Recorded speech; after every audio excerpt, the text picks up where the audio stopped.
welcome to Conquering Mount Scrapmore with Brenda. I'm Brenda, and we're here today with a foundation paper piece block called Confused Geese. Now, I've been playing with this one for a while, and I decided, well, we'll get out there and we'll do it. Now, you can do your Confused Geese, the geese part, you can do like a traditional flying goose method if you want. You can do the 2 at a time, 4 at a time, whatever makes you happy. But I have supplied a foundation paper piece pattern for you to use, and you're going to find that in the show notes. Now, as well, we always do a shout out, right? Because I mean, you might as well do a shout out and help other people in the YouTube community. I have been following Alanda from Alanda Crafts for years. She is just a very wonderful and talented artist, and she just doesn't do quilts, she does other sewing crafts as well. And it's always interesting to see what she's got on her YouTube channel. For a while she had stopped, but I see she's up and running again, and I just love her stuff when I see it. So if you get the chance to show her, or to go check her out, tell her Brenda from Conquering Mount Scrapmore sent you, right? She doesn't know the shout out's coming, so it's a surprise. So it'll be an interesting experience for you. She just does some wonderful, cool stuff. Now, the other thing you're going to find in the show notes is our Facebook group. We are making use of the virtual sewing rooms. We're sharing pictures and ideas, and we're asking questions. We have a lot of people in there that are helping other people with their answers. Like if you have a question, how do I put in a zipper, or how do I do, how do I do this, or how do I do that? There's usually a lot of people that'll come to your rescue and help you out and give you an idea, right? So I mean, this is a wonderful growing community. And the other thing you're going to find in the show notes below is the Zoom sew date from now until the end of December, and that will be, like, it's usually held once a month for the people that aren't on Facebook, right? So those sew dates are so much fun, and I find them very inspiring from all the things that the people that come, what they bring, because they're not bringing my projects, they're not bringing my sew-alongs. Like, this is a psychedelic sew-along that we're running right now, and that's a block of the month, right? So this is one of the things they might be bringing, but they could be bringing anything. So you get to see all sorts of things what people are working on. So without further ado, share, like, subscribe, comment if you have. That helps our analytics. And I speak for free for guilds. And I'm hoping that because I do it over Zoom, and I have a PowerPoint presentation, because I've given away all my quilts, right? All the quilts I make now are charity quilts, so I don't have them anymore to do a trunk show. And I'm trying to keep it free or lowest cost as possible for the guilds, and lowest cost for me as well. So if they're looking for a speaker, let them know. Now come on in, we got some sewing to do. Okay, we're at the sewing machine, and I've already scored my flying geese units with my tracing wheel, and you can see the flying geese on the back, right? So it's very simple.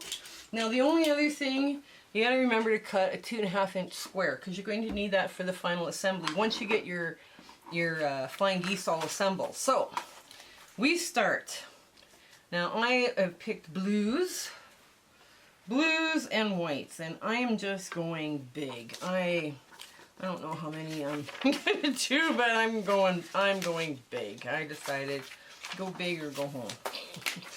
And I don't know. Let's see.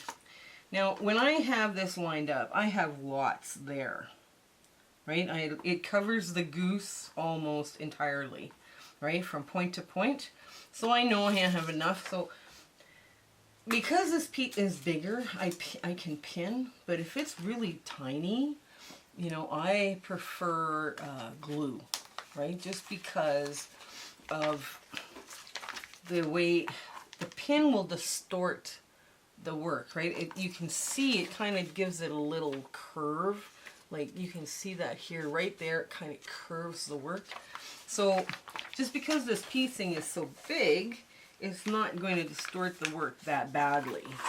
So I can probably get away with it. Now, I'm just going to lay my add-a-quarter ruler in here. Now, if you don't have an add-a-quarter ruler, what you can do is get your, this is pet bed stuffing, by the way. Oh, let's not throw that out.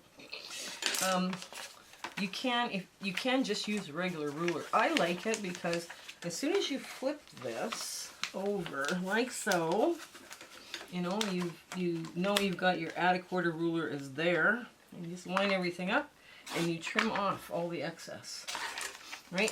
So, and now we're going to find a white piece here that is big enough. Oh, that's going to be big enough. I would imagine that's big enough.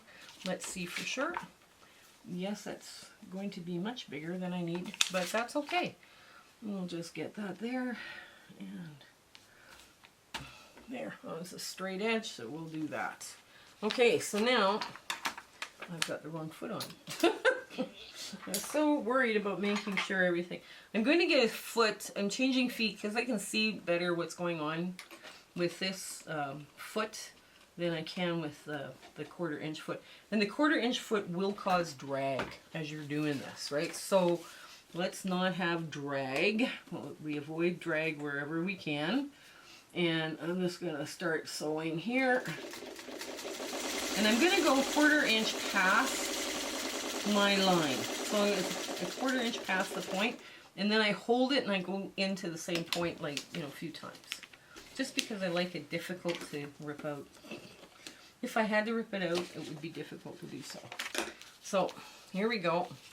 Now I'm just going to finger press this back. If you were doing this as a big project, you would, you know, take it to your iron and all this. But if we did that every time we shot one of these, I'm sure you guys would like, oh my god, we don't need to see iron. Okay, so the next piece now has to be big.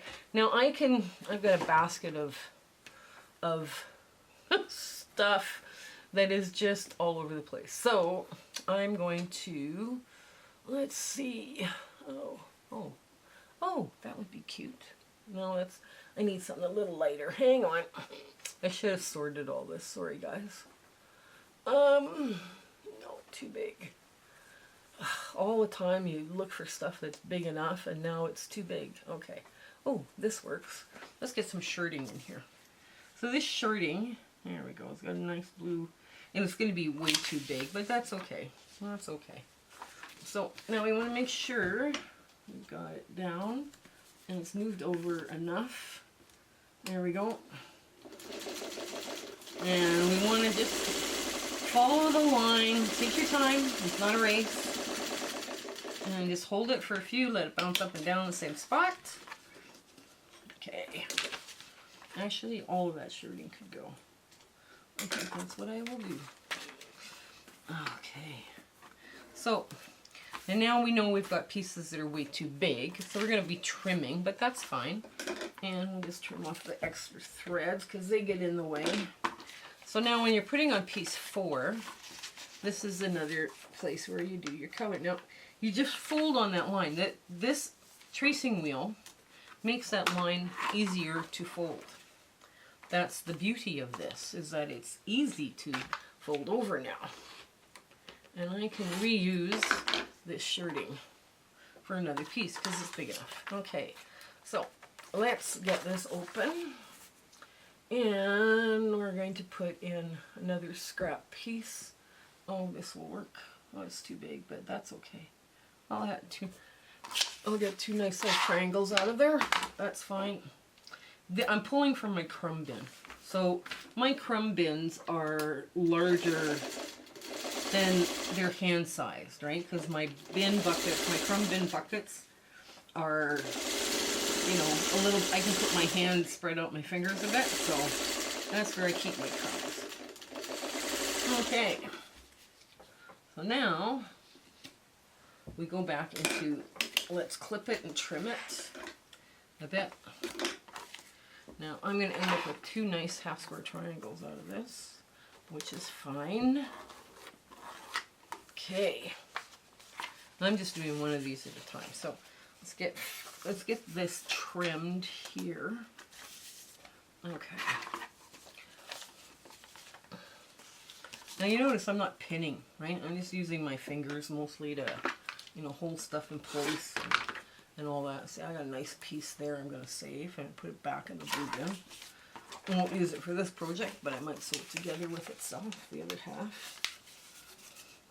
Yeah, you don't have to use this if you really didn't want to, right? You could, you know, just use a regular ruler and that would work too. Now I just pull this off. There we go. Now, okay, so let's get another piece here. Oh, paler. Oh, we can go plain white. Ooh, look at this. This is pretty. This work. What's next? Okay, 5. We're gonna go 5 up like this. Now, sometimes this would be perfect to have triangles, but I've got a little nick in that corner, so I'm gonna switch out. Here we go. I've got just a little nick out of the corner of my crumb, so I'm going to switch sides. So it's not in that business end. Okay. Now,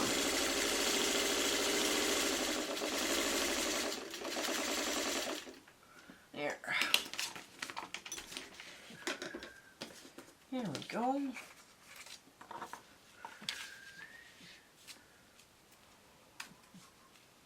There. Let me just get this out of the way, just like so.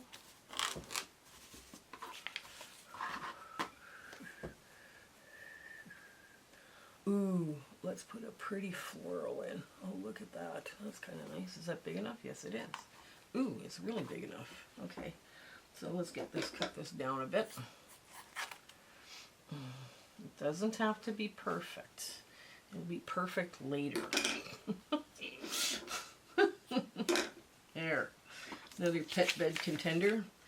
And I'm just going to go, I'm going to put it more than a 1/4 inch up this way. Like all I need is this 1/4 inch, but I'm just going to move it up just a bit more, just to make sure I got good coverage. I'm going to hold it so that I can put it in. Okay. Okay. And it stayed in place. Good. Did a flip. All right.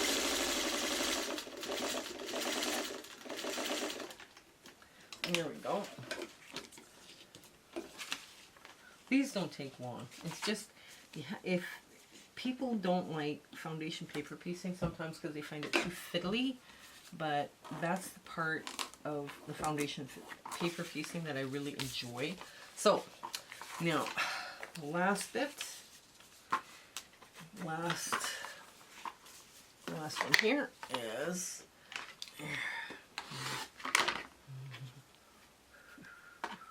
here we go. Now,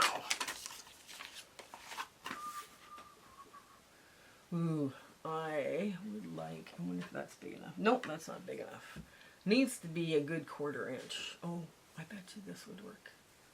This is, isn't that pretty posy? Just a lovely little posy. And it's wide enough. Yes, it is, and we've got lots of it, so I will put that in. Okay, so I'm going to just show you how I finish this block this way, and then go do stay stitching around it too. That's important. And if I make a mistake, I will make a point of showing you how to correct it, like I do all the time when we're doing these. If you make a mistake, you pick from the paper side, or the cloth side, not the paper side. Okay.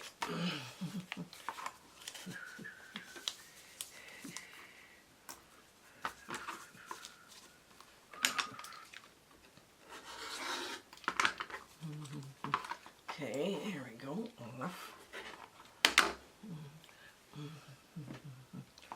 Now, 9.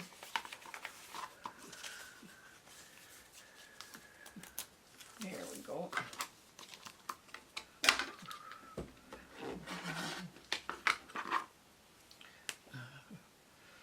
There. Now, okay, let's get some more of this. Ooh. Where is that piece I saw a little while ago? Oh, that's pretty. Let's try this.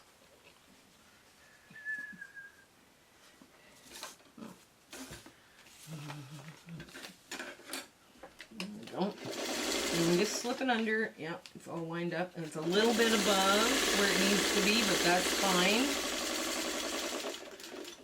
And we go right off the paper. because it's the top. Okay, and last but not least, number 9. Okay. And I want something, a little darker. No, I haven't got it big enough, not big enough, not big enough. Everything is not big enough. Oh, here we go. There we go, that'll be big enough. Yes, it will. Okay, so I go a little bit over where I need to be. And I just pop it in and under, and there we go. Now, so because we've just sewn these on randomly, right? When we trim, these are all probably big bias edges, right? Everywhere. And I've got just the cutest little orange and white. Okay, so what we're going to do is we're going to trim just the outer edge, and we're going to put the ruler. You can put any ruler you want. I'm going to use this one because it's handy. There we go. This off. Okay, that's big enough for another piece. And these are too small. And this is paper. So what I do is I trim, but I don't remove the paper yet, right? I don't remove the paper until we're at the edge where we are doing like I do a stay stitching around the edge, just so that I don't have bias edges now wobbling and stretching all over the place, because that would be bad. That would be really bad. Okay, here we go. That goes up there. This is all too small. And paper. Okay. It just makes a mess. You have, and this is why I love it when I can use my crumbs for foundation paper piecing, because you move out stuff. Like once it's in the crumb bin, it's like, okay, if it dies a painful death under, fussy cutting or whatever, there it is. So here we are. We've got just enough. Now I'm just going to quickly run in the seam allowance. I'm just going to quickly run around the outside edge of this. Get this out of the way so it doesn't interfere. Now I have stabilized with this. I have stabilized my edge. And you pivot with the needle down.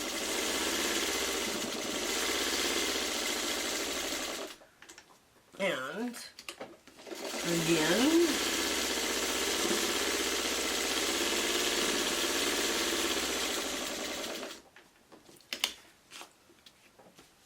and again. Now I'm going to do this 3 more times, and I will be back to show you how to sew the block together. Okay, so we've got all 4 of the flying geese now finally done, and I haven't peeled off the papers yet. I'm just leaving that to the end. Now we went scrappy. We went totally scrappy, except for this one, and I'm going to put that one down here and put this one up here. Now, these will finish. These are 4.5 by 6.5 unfinished, so they're 4 by 6 finished. And this will tell you what this square is.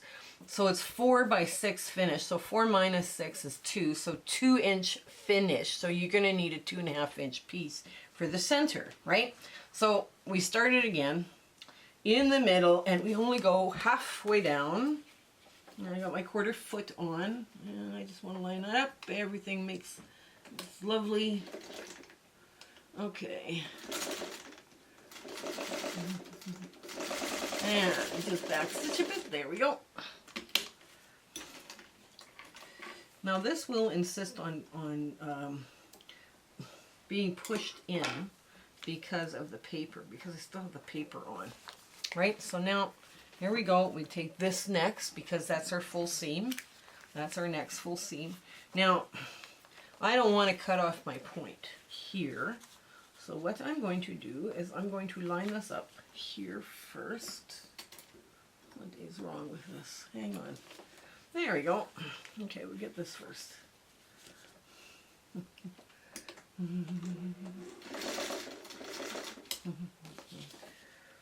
we go. And just line this up on the bottom. There we go. Now I'm steering so I can see exactly where my point is going to be so I don't get it cut off. There. Okay.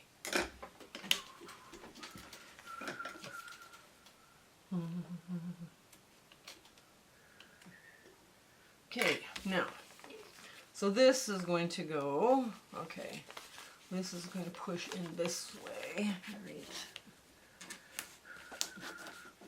Okay, so that's there, and now we're going to do this, and I want to see my goose here, right, I don't want to cut off the head of my goose. Oops, I will line this up. And you take your time with this, just lining everything up. Yeah, it would probably be easier to take the papers off first. If you like to do that, you can. I like to know exactly where my lines cross. And I've taken my time doing the foundation paper piecing as well, right? So, now when I do foundation paper piecing, for you guys, I'm just doing one, right? What I would do is all four at once, right? So I would have it, you know, all ready. Okay. Now I had fun picking out all the wild and crazy little geese. So now I'm going to get to almost the last one, the fourth one. So I want to make sure I get this out of the way, just like so. And I press this down so that I get exactly the edge I need to go under the sewing machine. Now, if you're afraid of getting your fingers too close to the needle, use a stiletto. That is my best advice to anyone, especially when you're wrestling and you got to line stuff up and it keeps slipping and, you know, one thing after another, sometimes with these blocks. Yeah, and use a stiletto. Now, the fastest stiletto I can reach for, of course, it's not the cutting table, is my stitch ripper. Because that point is good enough to hold something down, you know, if you needed to. Now, we're going to get the last seam here done. And I'll move the board out of the way. There. So now, it's this one. It's this one right here, right?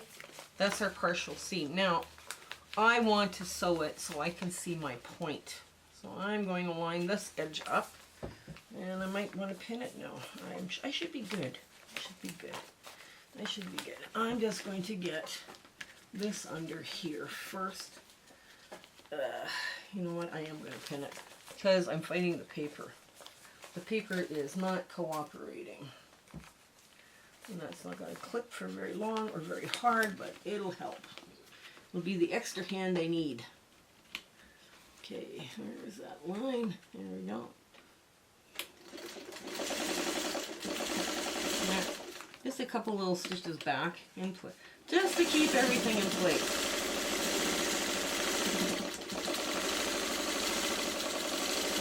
And there we go.